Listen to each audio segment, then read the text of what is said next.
오늘은 거룩한 제사장이 될지니라 라는 제목으로 말씀을 나누도록 하겠습니다. 우리가 올해 마지막 날을 맞이했는데요, 오늘 이 베드로전서 2장의 말씀을 주셔서 얼마나 감사한지 모르겠습니다. 오늘 본문은요, 우리를 향한 하나님의 비전을 가르쳐주고 있습니다. 그 비전이 뭘까요? 오늘 제목이 바로 비전입니다. 거룩한 제사장이 되는 것이, 우리가 바로 거룩한 제사장 되는 것이 하나님의 비전입니다. 우리 5절을 함께 보실까요? 너희도 산돌같이 신령한 집으로 세워지고 예수 그리스도로 말미암아 하나님이 기쁘게 받으실 신령한 제사를 드릴 거룩한 제사장이 될지니라. 아멘. 여러분, 거룩한 제사장이 어떤 사람입니까? 거룩한 제사장은 예수 그리스도로 말미암아 하나님이 기쁘게 받으실 신령한 제사를 드리는 사람, 이 사람이 바로 거룩한 제사장입니다. 베드로는요, 예수님과 많은 시간을 함께 했던 수제자입니다. 그런데 이 베드로는 정말 그 예수님의 수제자답게 하나님의 비전을 우리에게 제시하고 있습니다. 그리고 비전만 제시하는 것이 아니라 그 비전을 우리가 어떻게 이루어가야 할지를 오늘 본문의 말씀을 통해서 친절하게 가르쳐주고 있는데요, 여러분은 신앙생활 하시면서 주님의 인자하심을 맛본 적이 있으십니까? 한번 올해를 돌아보시기를 바라요. 2024년을 쭉 돌아보시면서 여러분 하나님의 선하심과 인자하심을 맛보게 된 적이 있으십니까? 저는 엊그제 주일에 담임 목사님 전해주신 말씀을 들으면서 하나님을 사랑하는 자, 곧 그 뜻대로 부르심을 입은 자들에게는 모든 것이 합력하여 선을 이루느니라. 저는 그 말씀을 들으면서 올 한 해를 이렇게 자연스럽게 돌아보게 되더라고요. 근데 올해 저는 많은 분들이 다사다난했다고 하지만 저에게는 평생 한 번밖에 겪지 않을 일을, 어쩌면 평생 또 겪지 않을 수도 있는 일을 많이 겪었던 그런 한 해가 아닌가 생각이 되더라고요. 제가 대원교회에 올 줄 저는 전혀 몰랐습니다. 정말 몰랐어요. 10년 반 하나님께서 부르신 곳에서 사역하다가 또 새로운 사역지로 인도해 주시는 그런 경험을 했고요. 그리고 제가 교통사고가 났었는데, 사고가 정말 크게 났거든요. 사고가 정말 크게 났는데 사고의 그 정도에 비하면 정말 경미하게 제가 다쳤어요. 그래서 이렇게 또 건강하게 여러분 앞에 설 수 있었고, 또 장모님과 이별을 해야 했습니다. 이런 큰 일들을 제가 올 한 해 다 겪었어요. 처음 그 일들을 겪을 때에는 이걸 내가 어떻게 잘 감당할 수 있을까?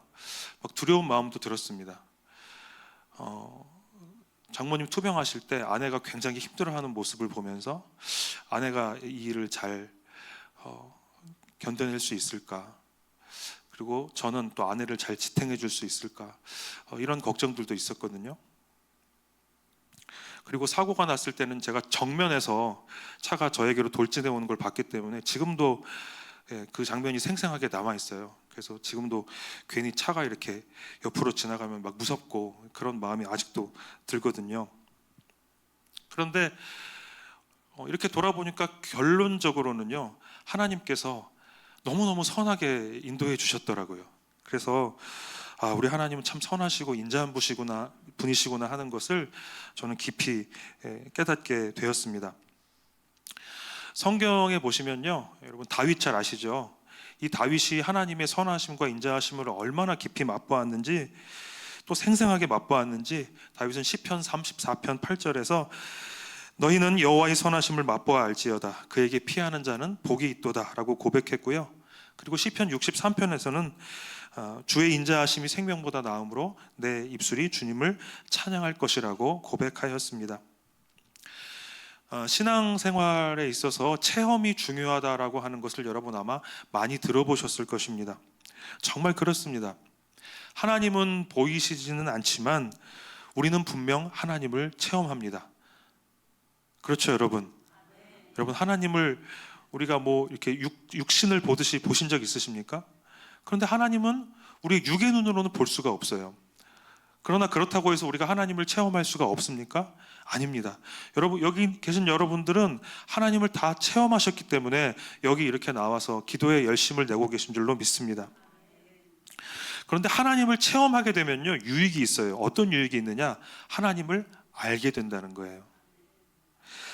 우리는요, 다윗의 고백처럼 하나님을 믿되 하나님을 맛보아 알아야 합니다. 하나님의 선하심을 맛보아 알아야 한다는 것입니다. 우리가 여호와의 선하심을 맛보면, 주의 인자하심을 맛보게 되면 다윗의 고백처럼 그 하나님의 선하심이, 그 하나님의 인자하심이 정말 나의 생명보다 귀한 것이구나 라는 것을 깨달을 수 있고, 우리도 다윗처럼 그렇게 절로 고백하고 찬양할 수밖에 없게 됩니다. 오늘 본문 3절을 보실까요? 너희가 주의 인자하심을 맛보았으면 그리하라 라고 말씀하고 있습니다. 우리가 주의 인자하심을 맛보았다면 마땅히 해야 할 일이 있다는 것입니다. 그 마땅히 해야 될 일이 무엇일까요? 먼저 1절입니다. 그러므로 모든 악독과 모든 기만과 외식과 시기와 모든 비방하는 말을 버리고 라고 말씀하고 있는데요, 1절 말씀 맨 처음을 보시면 뭐라고 시작하고 있나요? 그러므로 라고 시작하고 있습니다. 이 그러므로라고 하는 것은 앞의 내용이 뒤의 내용의 근거나 원인이 될 때 쓰는 접속사입니다.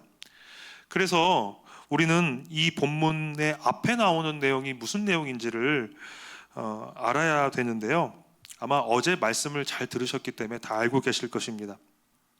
바로 앞에 말씀은 풀은 마르고 꽃은 떨어지되 오직 주의 말씀은 세세토록 있도다 라고 하는 구약성경 이사야 40장 8절의 말씀을 인용하면서 우리가 거듭난 것은 살아있고 항상 있는 하나님의 말씀으로 된 것이다, 이것이 복음이라는 말씀이 바로 앞에 나와 있습니다.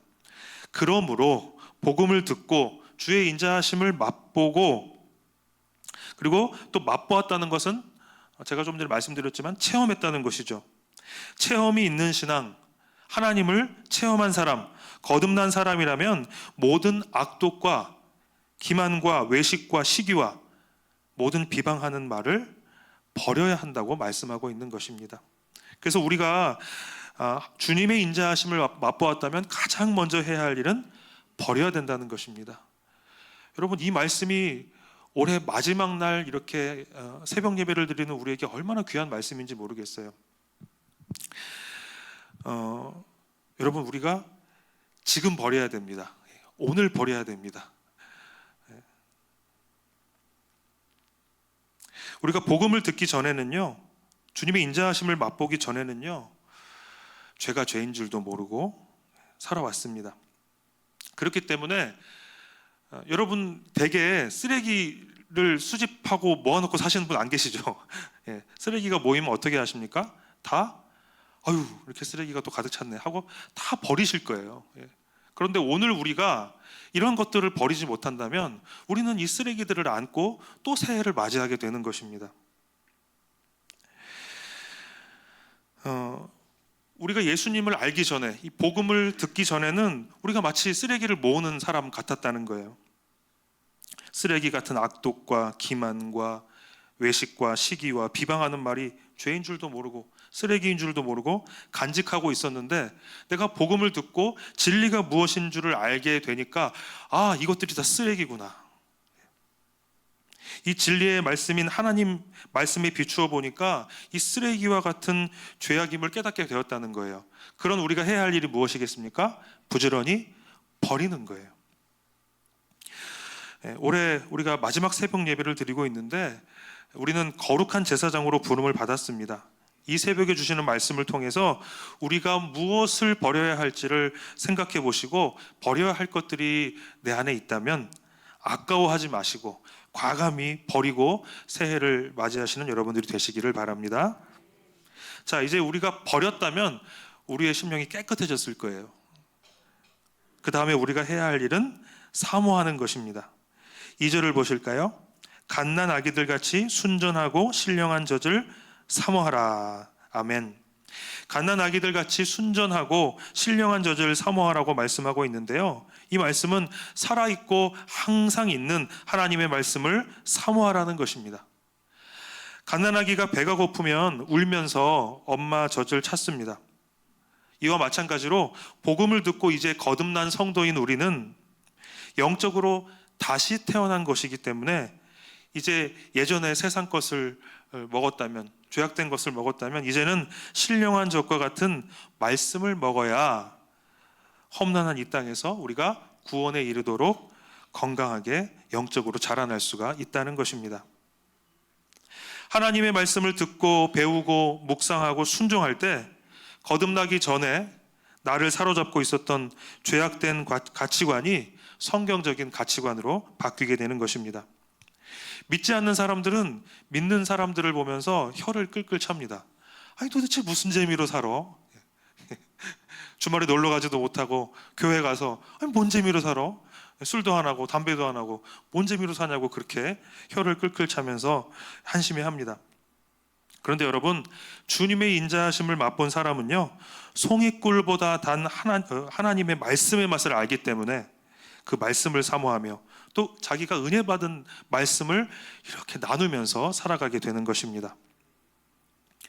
자, 이렇게 우리가 두 번째로 말씀을 사모했다면 그 다음에 해야 할 일은요, 예수님께로 나아가야 합니다. 4절 말씀을 보실까요? 사람에게는 버림바가 되었으나 하나님께는 택하심을 입은 보배로운 산 돌이신 예수께 나아가. 아멘. 베드로는요, 예수님에 대해서 이렇게 소개하고 있습니다. 사람에게는 버림바 되신 분, 그러나 하나님께는 택하심을 입은 보배로운 산 돌이라고 말씀하고 있는데요. 예수님께서 베드로와 함께 그 공생의 기간을 보내시면서 베드로에게 하신 말씀이 있어요. 그 말씀은요, 너는 베드로라.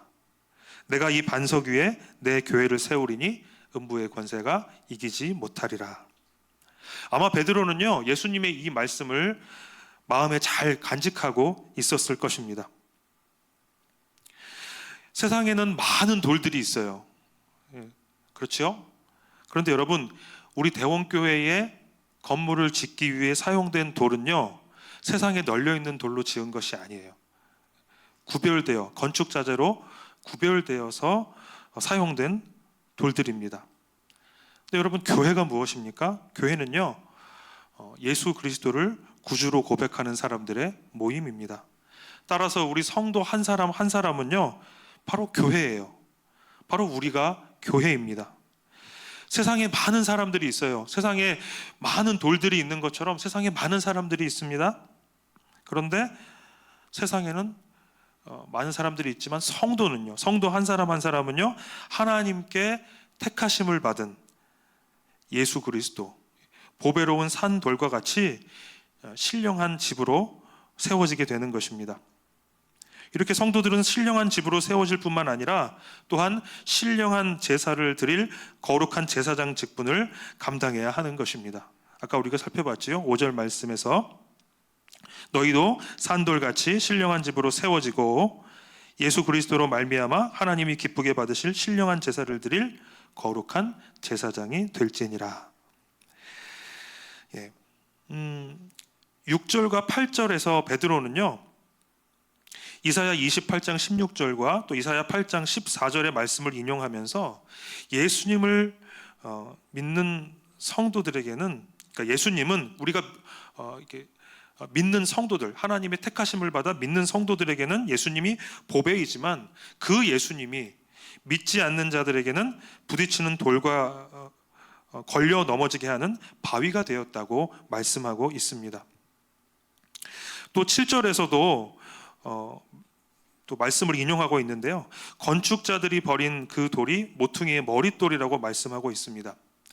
마태복음 21장 42절 말씀에 따르면 그리스도를 버린 건축자들은 먼저는 유대 종교 지도자들인 대제사장과 바리새인들을 의미합니다. 그리고 더 나아가서는 예수님을 믿지 않는 자들을 의미하고 있습니다. 여러분, 예수님이 어떤 분이십니까? 온 세상을 구원할 구원자이셔요. 죄인을 구원하러 오신 분입니다. 그렇기 때문에 우리가 예수님을 믿기만 하면 구원받는데, 그런데 어떤 이들에게는 예수님이 오히려 걸림돌이 되어 넘어진다는 것입니다. 예수님이 걸림돌이 된 이유가 무엇입니까? 예수님을 버렸기 때문이에요. 길이요 진리요 생명 되신 예수님 말씀에 순종하지 않았기 때문입니다. 예수 그리스도를 믿는 자들은 택하신 족속입니다. 왕 같은 제사장입니다. 거룩한 나라입니다. 하나님의 소유된 백성입니다. 하나님께서 택하여 주시지 않았다면 우리는 하나님의 백성이 될 수 없었을 것입니다. 진리가 무엇인지도 모른 채, 죄가 죄인지도 모른 채 살다가 넘어지면서도 왜 넘어지는지, 내가 지금 뭐 때문에 이렇게 넘어지는지도 모른 채 계속해서 죄의 종이 되어서 죽음을 향해 살아갔을 것입니다. 그렇게 죄와 사망과 어둠 가운데서 넘어질 수밖에 없고 죽을 수밖에 없는 우리를 어두운 데서 불러내셔서 우리를 그분의 기이한 빛으로 들어가게 해 주셨습니다. 말씀을 또 한 구절 보실까요? 9절 보시겠습니다. 그러나 너희는 택하신 족속이요 왕 같은 제사장들이요 거룩한 나라요 그의 소유가 된 백성이니 이는 너희를 어두운 데서 불러내어 그의 기이한 빛에 들어가게 하신 이의 아름다운 덕을 선포하게 하려 하심이라. 아멘. 여러분, 그리스도인들이 구원받은 것은요, 우리가 구원받은 것은요, 단순히 우리의 구원을 감사하며 만족하며 살기 위한 것이 아닙니다. 부르심을 받은 성도는, 구원받은 성도는 거룩한 제사장의 삶을 감당해야 합니다. 하나님께서 사랑하시는 독생자 예수 그리스도를 우리에게 보내셔서 구원을 이루신 그 하나님의 아름다운 덕을 선포하며 사는 것이 바로 우리의 사명인 것입니다. 우리가 전에는 하나님의 백성이 아니었습니다. 그러나 택하심의 은혜를 입어 이제 하나님의 백성이 되었습니다. 전에 우리는 하나님의 긍휼을 얻지 못했지만 하나님의 백성이요 거룩한 제사장으로 부름받은 우리는 하나님의 긍휼히 여기심을 얻게 되었습니다. 10절 말씀을 함께 보실까요? 너희가 전에는 백성이 아니더니 이제는 하나님의 백성이요 전에는 긍휼을 얻지 못하였더니 이제는 긍휼을 얻은 자니라. 아멘. 말씀을 맺겠습니다. 사랑하는 여러분, 이 놀라운 하나님의 은혜를 힘입어 우리가 정말 버려야 할 것들이 무엇인지 생각해보고 오늘 말씀처럼 모든 악독과 기만과 외식과 시기와 모든 비방하는 말을 새해가 오기 전에 먼저 여러분 버리시기 바랍니다. 그리고 순전하고 신령한 하나님의 말씀은 더욱 사모하시기 바랍니다. 그렇게 보배로운 산돌이신 예수님께 날마다 나아가 하나님의 긍휼하심을 얻어서 거룩한 제사장으로 세워지는 여러분들 한 분 한 분이 다 되시기를 주님의 이름으로 축원합니다. 기도하겠습니다.